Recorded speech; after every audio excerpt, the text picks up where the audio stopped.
Government and Law and Africana Studies from Lafayette College. In 2004, he graduated from New England School of Law, where he earned his Juris Doctorate degree. In 2007, Mr. Edwards received a Master's of Law degree in Law and Government with a concentration in Civil Rights from American University, Washington College of Law. Additionally, Mr. Edwards is an adjunct professor with Anne Arundel Community College and teaches courses on life skills to inmate students at the Dorsey Run Correctional Institute in Jessup, Maryland. So as I turn the focus over to our presenter, I would like to also let folks know that you may use the chat function to post questions that we will then take at the very end during about the last 10 minutes of the presentation. So with that, I'm going to turn it over to Mr. Edwards, and I will cue up the PowerPoint now. Good afternoon, everyone. I'm definitely grateful to be here, grateful for this opportunity. I really enjoyed doing this. I was able to be basically an exhibitor last year with my book, The 14 Virtues of the Good Father. So I definitely enjoyed my time there being in your presence on last year. And so when I was asked to come back this year to conduct a seminar, so to speak, I've definitely elated for the opportunity. And so we're going to get started. You see the cover page there. It outlines what we're going to be talking about today, and we're just going to basically be highlighting just two perspectives here: what your children can be susceptible of in regards to fatherlessness, and also what you can prevent as it pertains to your measure of involvement. Next slide, please. Yes, and so it actually outlines here. This is more like what I consider to be a synopsis of what we'll be looking at. And you see the 11 highlighted sections there in terms of the susceptibilities that children who encounter fatherlessness that they face on a daily. Having been a social services attorney, having represented foster youth throughout the state of Maryland, I probably represent close to 800 foster youth, and also having represented single parents and custodial disputes. I've seen all of this firsthand. And so we're going to tackle all of these today, and then we're also going to get into some preventative measures as to what you can do as an involved father to help curtail some of these susceptibilities that your children may face. Next slide. The first one we're going to look at is called perceived abandonment. Custodial disputes. Speaks about the level of hopelessness a child feels. So we're going to tackle all of these today, and then we're also going to get into some preventative measures. There's always that question why that the child wants to explore. That child often blames themselves.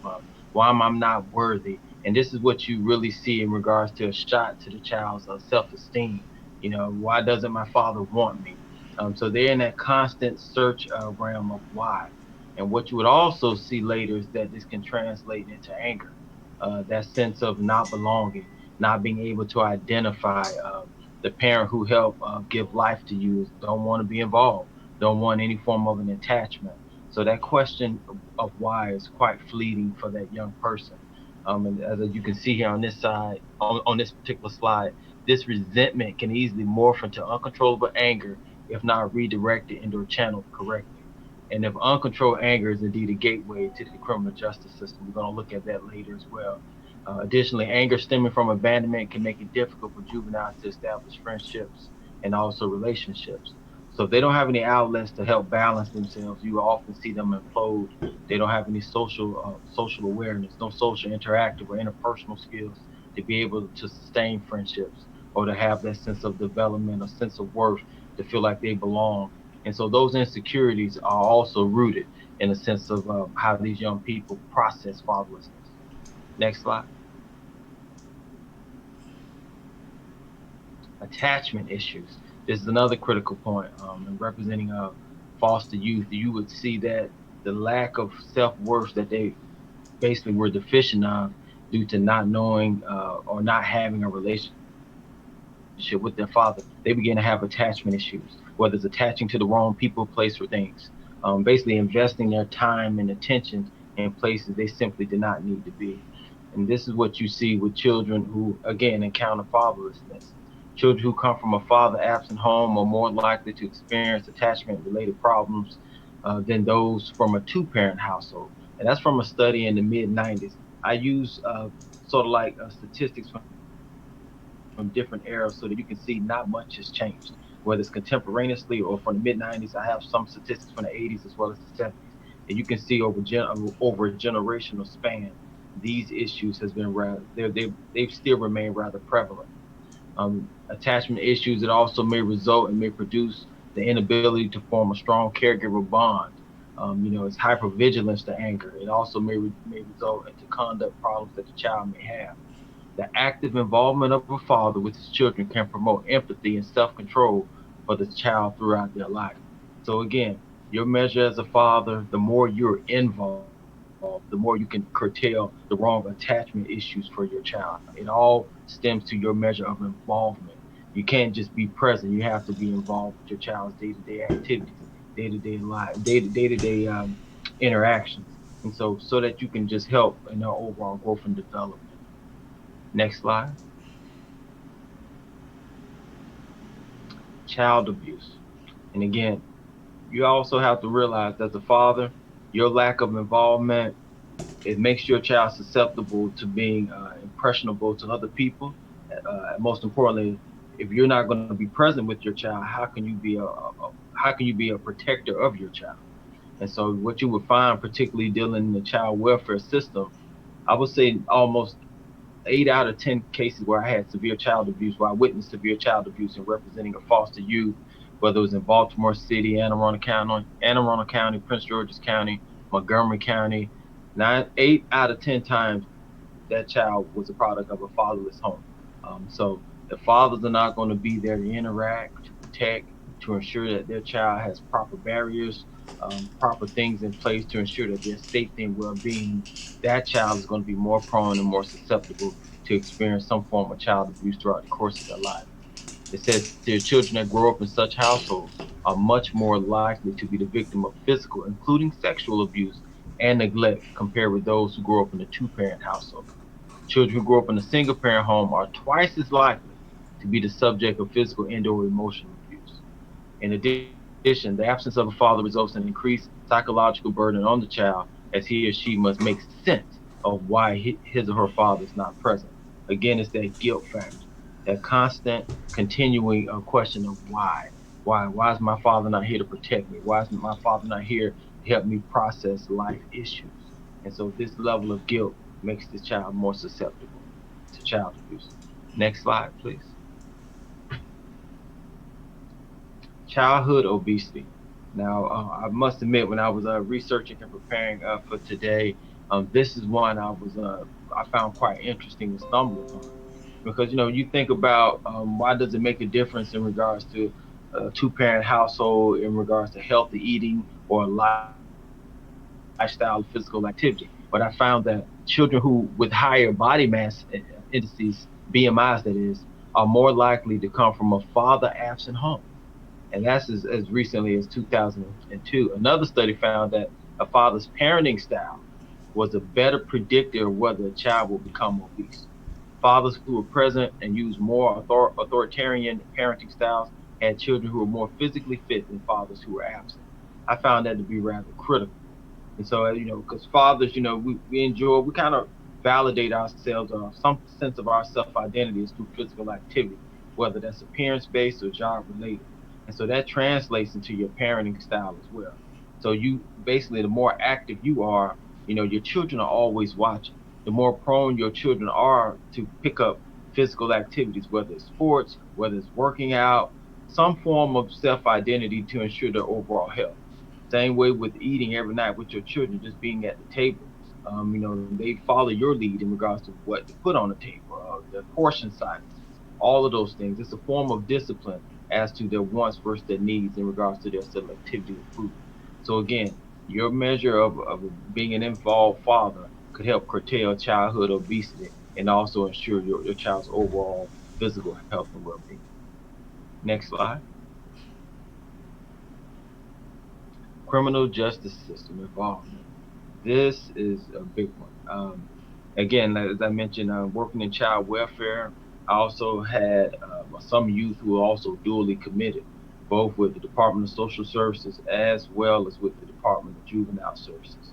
And this is rather eye-opening experience that I really had during my tenure in Baltimore City, where I was a child welfare attorney for 6 years, representing youth, and it was almost like a pipeline. They come from a broken, fatherless home. They entered in foster care due to some form of abuse and neglect.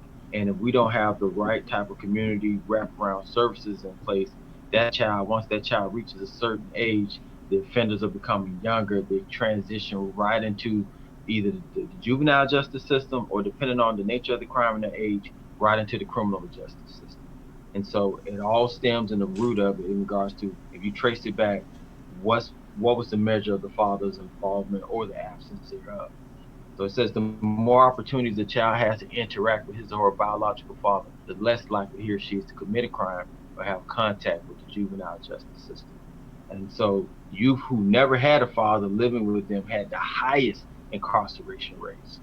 And so that just speaks to where we're at as a society. And I want fathers just to understand that your measure of being present, of being involved, it could really help with your child's decision making, sense of self discipline, sense of self worth, those type of abilities. And you elevate the sense of who they are, they won't go out and commit crimes. But it starts with your measure of being able to be involved. The absence of a father in a child's life may also increase the odds of his or her associating with delinquent peers. A 2002 DOJ survey of 7,000 inmates revealed that 39% of jail inmates lived in mother-only households. And so I find that that really resonates with me as an adjunct professor who teach in the prisons, both at Dorsey Run Correctional Facility as well as JCI, Just Correctional Institute. 90% of the inmates, my inmate students, are fathers, and I would say probably almost 100% of them come from fatherless homes. So you're looking at things that are cyclical and that are generational. But we have to, you know, do things to help change our mindset as to how we process fatherhood. Next slide, please. Gang involvement. Again, either I tell a lot of the men in my class I teach through Anne Arundel Community College that you're either going to be involved or you're going to raise your child or society will, and your lack of involvement is going to make your child more susceptible to societal hazards. Gang involvement is that. Your child is going to be attracted to the wrong people, person, place, or things if, in fact, they don't have a form of a bond or an attachment of some measure of attractiveness with you. If you're not validating your child, if you're not advocating on behalf of your child, if you're not increasing that child's self-worth or that child's self-esteem, they're going to find it from somewhere, whether it's through the wrong friends or gang involvement. That would be their family that they would tell you, hey, they embraced me, they were there for me when I didn't have anyone, gave them a false sense of involvement. Which, as you can also see, all of these factors that we're highlighting today, they all intertwine with each other. Gang involvement can intertwine, can also intertwine with attachment issues, abandonment issues, as well as the criminal justice system. It says a high percentage of gang members come from father-absent homes, possibly resulting from a need for a sense of belonging. Gaining that sense of belonging is an important element for all individuals. Through gangs, you find a sense of community and acceptance. In addition, the gang leader may fill the role of a father, often leading members to model their behavior after that individual. So it becomes cyclical. And as you know, with gang culture, they also commit crimes. Many realms of different crimes. And so we have to ask ourselves as fathers, when we walk out on our children, when we're not there for them, what exactly are we saying? What exactly are we making them susceptible to? It literally could be a life and death situation, because when your measure of involvement, it increases their life chances in so many different ways. Next slide. Mental health. Again, as I spoke on this earlier in regards to the attachment and abandonment issues, um, that a lot of children, what you will begin to see as they age up, working in foster care for over 16 years. One of my most difficult clients, I would say, will always be like the teenage girls. And I'm working on my next book is focuses on this particular demographic, um, because they're developing and they're also trying to find their self worth. self-worth and identify with who they are, all the while being, not having that father around and being attracted and being also attracted to the wrong young men who also lack a sense of self-identity.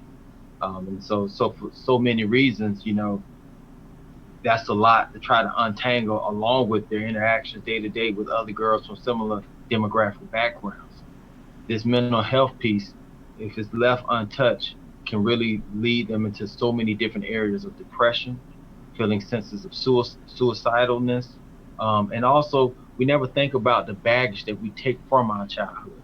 I still counsel men today in prison, and really, they would tell you, some have been in prison 20, 30 years. They would tell you much of their issues that really promoted their life of crime resonated and were actually produced during their childhood. That lack of self-worth, that sense of worthlessness that they had, their father not being there to help validate them. All of those things will respond during their childhood. So it says fatherless children may start thinking that they are worth less than other children who have fathers and wonder why their father abandoned them. And children really begin to see this in high school. Is the father showing up for the father-daughter dance? Is the father showing up to the football games? They're looking around and they see their friends, their close friends, their fathers are present. And so now they're trying to come to grips with, well, where's my dad? Why is he not coming around? How many lies and excuses I have to make for him? And so that's when you get to see this early onset of depression, thoughts of anxieties, social withdrawals, and also just being absent from school altogether. Now you have a sense, a high level of truancy that's involved. Next slide.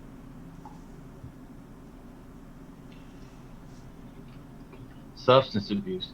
Again, your child, in terms of what they're going to be experiencing, in regards to, they don't have their father there to show them, to really impart upon them the hazards of life. They're going to be attracted to trying and doing things that their friends perceive them to want. They're going to be attracted to want to be more exploratory. There's no father there to instill that level of discipline.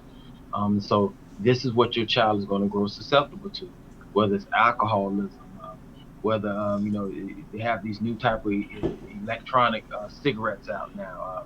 Overall, just some form of, or it could be actually be not only just substance abuse, it could also be selling drugs. Going back to our previous conversation on the criminal justice system, it says children who grow up in a home where a father is not present are at greater risk for abusing alcohol and other drugs. In addition, children who come from a father absent home are at greater risk of using illicit drugs at a younger age. Further research examined the impact of father absences on African American boys. According to their findings, the boys who came from a home without a father were more likely to use drugs than those who came from a home where a father was present. Again, a father, your measure of being involved, being in tune. And when I say involved, I don't just mean present. You got to have you need to know the ins and outs in terms of who your child is hanging out with, and you have to converse with your child, knowing your child's patterns, knowing their dislikes, knowing your measures of distrust. You got to be able to have those uncomfortable conversations with your child. That's involvement. You got to be able to tell your child the hard truth. In order for you to help curtail any form or sense of substance abuse, you have to get in there and be willing to get dirty. What I mean? You can't just be acquiescent to wanting to be your child's friend. You have to be involved to save their life. It's literally a life and death situation. Next slide, please. Poor school performance. This speaks to the measure of truancy. It speaks also to lack of self-worth. This also speaks to just a sense of inadequacy, poor study habits, lack of self-discipline, and most importantly, a lack of focus. So all of these collaboratively go together, whether it was the mental health we mentioned, the attachment issues, the abandonment issues. All of it speaks to, how do I view myself as a child in light of, my father didn't view or love me enough. It speaks to just how much fatherlessness is rooted in selfishness. And so children, they're still children. They're trying to actually process this.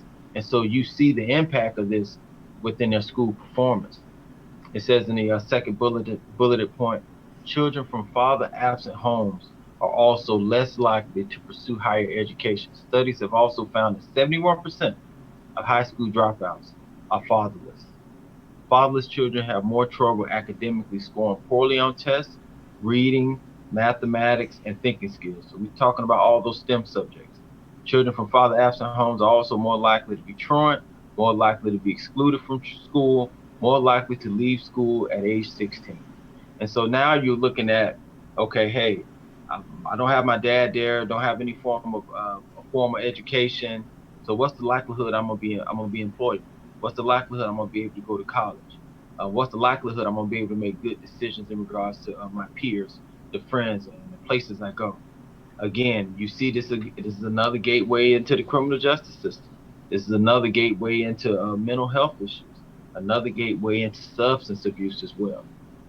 Hence, an involved father is indeed the greatest indicator to curtail these social ills, increase the life chances of children, and combat the school to prison pipeline. So we want to see the root of some of these things. Look at how well that the father was involved and was able to be an identifiable factor for the child's development, growth and development. Next slide, please. Poverty and homelessness.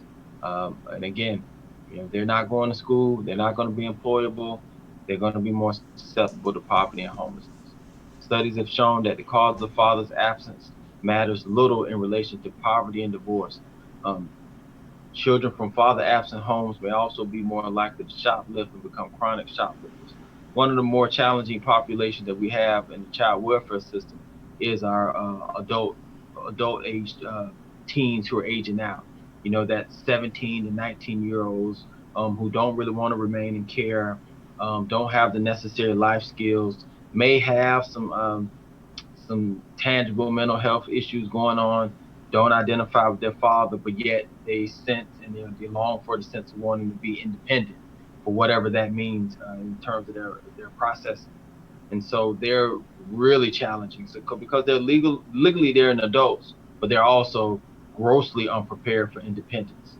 And so you're leading them out into a world with basically, with no sense of who they are. And so we have to ensure that that population is well nurtured and well cared for. But and again, this is another population that don't have an involved father. They deal with a high sense of fatherlessness, and they can become more susceptible to substance abuse and particularly poverty and homelessness. And then you see the cycle repeats itself. Next thing you know, they're having children and the same issues that child will grow up to be susceptible of as well. Next slide.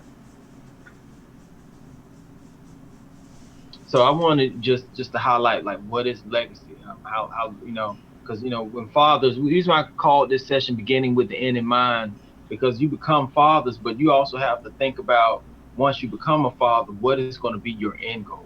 What would your children say when you're not around? What is your end game? What would that look like? Most importantly, how would your children describe you to others who don't even know you? Would they admire you? You have to also think about what you want to leave behind them, what you want to leave behind for them. And so when I became a father and I was having all daughters, you always long for that son. And so my initial focus was really how I wrote my first book, 14 Virtues of a Good Father. Once I realized I was having all daughters, it was like, okay, who are they going to marry and what am I going to do about it? Who are they going to be in terms of young ladies? And so I kind of began with that focus. Every day, that's your goal. You beginning with your legacy in mind. And so a lot of fathers, we don't do that. We have no conscious contemplation in regards to fatherhood. And so that's why so for so many fathers, they're able to just walk away so easily. And so I wanted to really focus here in regards to legacy. What are you leaving behind? What are you passing along to your offspring? And legacy is actually defined as something handed down for one who has gone before. And so, your children, they speak to that. Your biggest compliment as a parent is, the product of your children, what the summation of their whole in terms of who they grow up to be. And so that's what we have to begin with as a parent and as a father, particularly. Next slide. This is the 5 generation rule again. It speaks to a lack of awareness in regards to when fathers decide to walk away, they don't understand the impact that it could have for generations going forward. So the 5 generation rule basically says the father's legacy, impact, and reach goes through 5 generations. How a parent raises their child, the love they give, the values they teach, the emotional environment that they offer, the education they provide. It influences not only their child, but 4 generations to follow. But on the flip side of that is also true. Their lack of involvement impacts and can plague generations 5 times over going forward as well. That's what they like to call generational curses, so to speak. The 5 generational rule works both ways. If we fail to work at being good fathers, our neglect can plague generations as well. We have to think about that and realize that your decision to not be involved is not just about you. You're actually creating something that can take generations and livelihoods and lifehoods to actually undo. Next slide. And I'm just want to just talk briefly about how fatherhood is a privilege. That's how you have to look at it. Can't look at it as a burden. This one thing I really had to enlighten a lot of my clients on when I got into private practice. I was representing a lot of single dads, whether it's through child support hearings, custodial disputes, visitation matters. They wanted you put a price tag and think it was a substitution in terms of, hey, as long as I'm paying something, I don't really, my involvement is like, it's choice worthy. So their views on fatherhood, they didn't look at it from a realm of it's a privilege. Not everyone can be a father. There's plenty of people wanting to have children, and for whatever reason, they haven't been able to. And so, but for you to just have this flexibility to say, hey, I can walk away and throw money at it, you know, realizing all the things and susceptibilities we've already spoken about, I think is just a wayward man who don't really know himself. It's probably not a man at all. So, but we view fatherhood as a privilege. It can change our mental pathology in regards to our willingness to be involved. It says the legacy you leave behind will speak louder than all of your contemporary actions. Your patience, you may be tested at times, but fatherhood must always be viewed as an honor because your measure of involvement will speak to how your name is remembered. And so, we move with that perspective. I think our society will move forward as a whole. And I say at the end, remember, there's a father absence crisis in America. According to the U.S. Census Bureau, 19.7 million children, more than 1 in 4, live without a father in the home. Consequently, there's a father factor in nearly all social ills that we've already spoken about. So, next slide. So I want to just go over some tools in regards to, okay, so we heard about the social ill. So what can I do if I want to be an involved father? But one question I often used to hear when I was representing single dads, hey, my father wasn't there. I want to be involved, but I just don't know how. What are some things I can impart through my day-to-day interactions with my child? What should I be teaching them just so I can walk in a good measure of fatherhood? So that's what we're going to look at here briefly before we wrap up. Next slide, please. Self identity. This is the big one.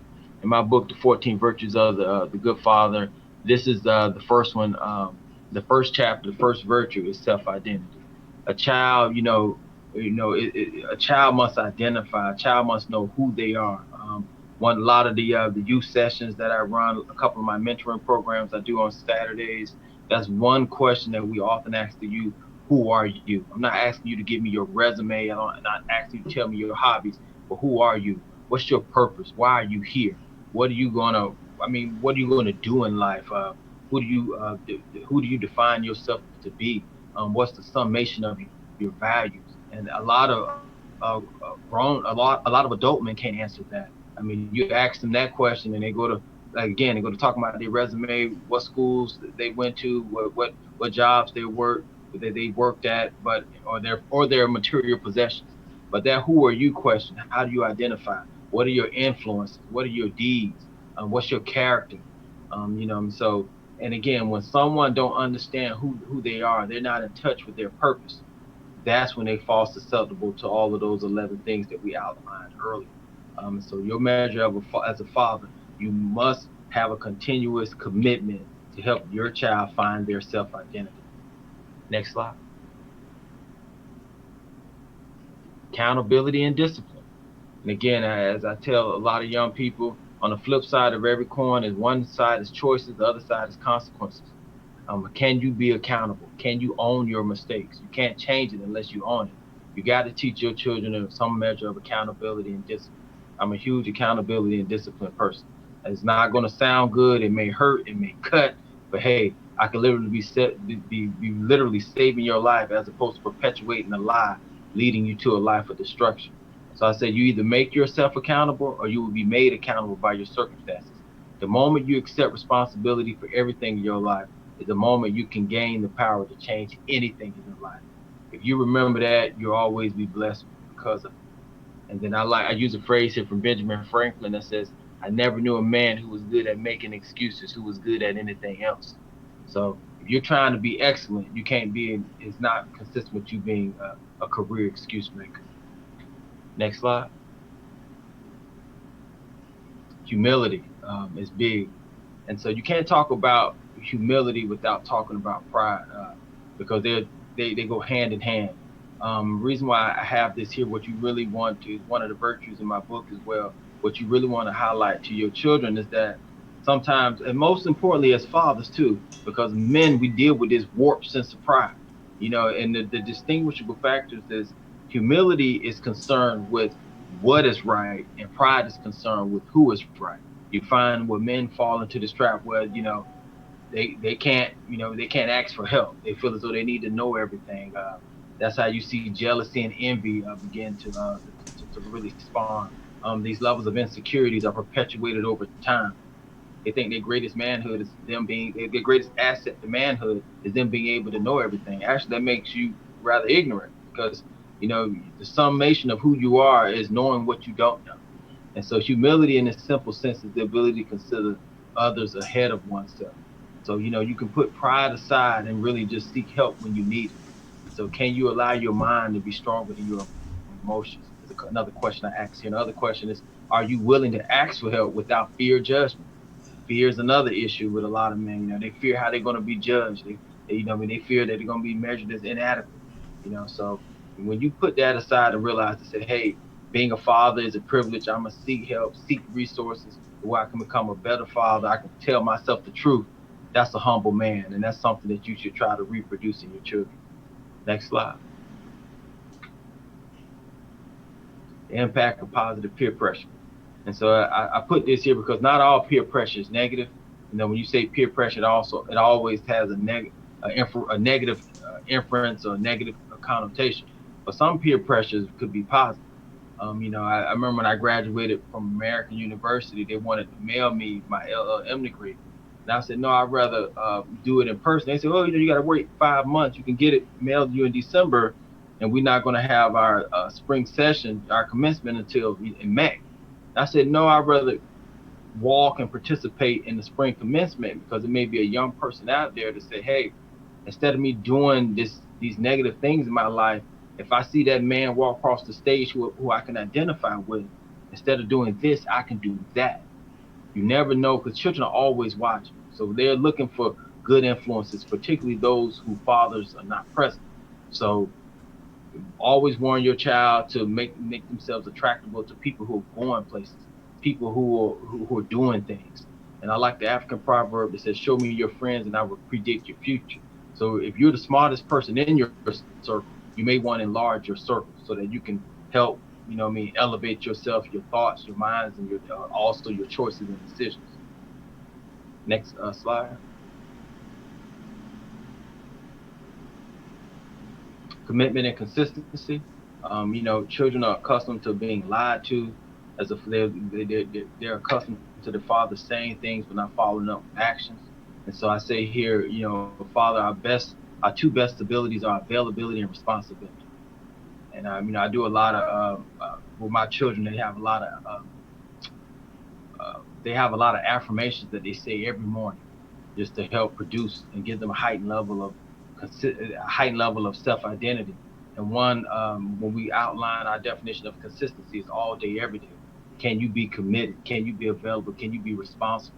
I mean, I've been that kid growing up with a teen mom, dad not there, wondering when he was going to come around. So as a father, we have to realize that our time is irreplaceable. Nothing can replace your time, not simply your words nor your money. And so one of the scriptures that I like is, when I was a child, I spoke as a child, I understood as a child, and I thought as a child. But when I became a man, I put away childish things. So it's not just about us getting older, it's about us getting wiser, being more committed, being more disciplined in our walk through fatherhood. Next slide. Yes, I just want to also say we have about 5 more minutes before we'll move to questions. Excellent. Here's a couple of quotes that I highlighted that I thought was rather good. Aeneas Williams, NFL Hall of Fame defensive back, he said, "Leave on empty." And I thought about that. He said, you don't want any regrets in life. A lot of wisdom is rooted in regrets. And so when you leave here, again, that speaks towards your legacy.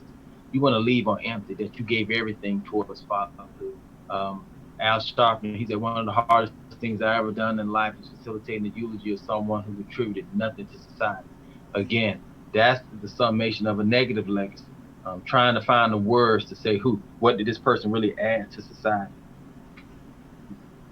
uh, President Obama, he said, any fool can have a child. That doesn't make you a father.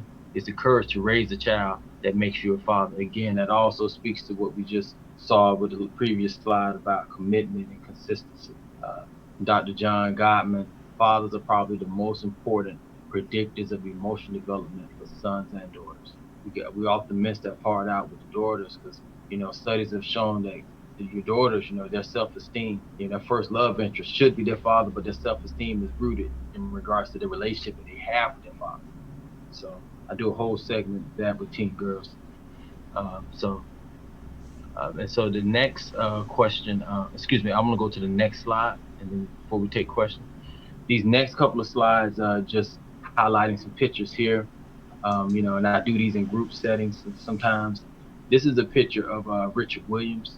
A lot of people don't know Richard Williams. Richard Williams has no career statistics as a professional athlete.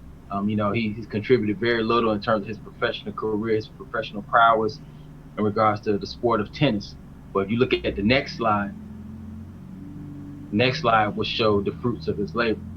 Even though he didn't make it professionally as a tennis star, he poured everything that he had into his daughters, both Venus and Serena Williams, who will go down as Hall of Fame tennis players. The next slide. This is John David Washington. John David Washington. Little do people know, he's the all-time leading rusher at Morehouse College. That's football. That is all-time leading rusher for the football team. It's a historically black college, all-male school in Atlanta. He's an all-time leading rusher playing football, but he started off going to like a developmental football league overseas, and he had spent a little bit of time with the St. Louis Rams. Football career didn't really take off, but he was able to do what he needed to do to chart his own path in life, despite, the path that his dad made. He made a name for himself. The next slide. The next slide highlights his father, Denzel Washington, accomplished actor, but John David Washington, through his father's measure of involvement, has charted his own path, being nominated previously. One movie he was in was nominated for an Oscar as one of Spike Lee's movies. But the fact that you can look up to your father as a role model and you can walk in his path, start out one way, but then come back and channel your own way due to the influences of your father, due to the legacy, due to your measure of your father's involvement, speaks to these men as being celebrated fathers. And so I'm gonna leave it right there and leave room for questions. I think that was my last slide, if I'm not mistaken. If there are any questions, I'll leave room for those right now.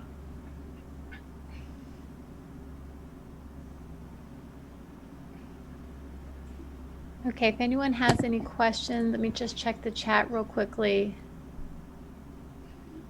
One question is, what is the best way to leave your mark on the world, to say that you were here for? I would say one best way is being in tune with who you are, with your self identity and your overall purpose.